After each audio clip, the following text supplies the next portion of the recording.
Okay, so what is the shutter? This is the second part of a three-part series on exposure triangle. We're going to talk about the shutter right after this.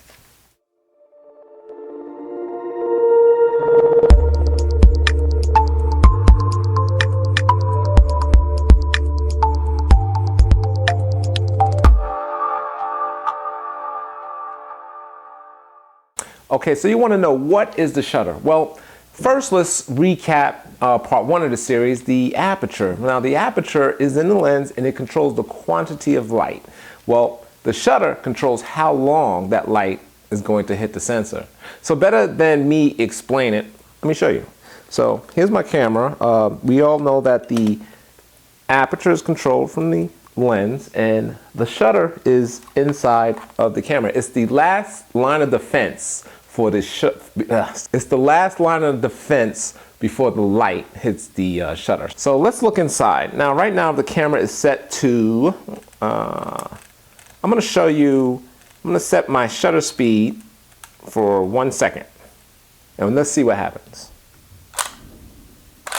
Okay, so what you saw or didn't see, because 1 second is still too fast, I can't see that. Well, there's a mirror in there and the mirror lifts up and then the shutter opens for 1 second and then closes and the mirror goes back down. Now that all happens in a split fast second. Let me show you again. So the mirror's up, shutter opens and it closes. Let me show you what happens if I set the shutter speed to 4 thousandths of a second. Whoa, I know you didn't see that. Look at that.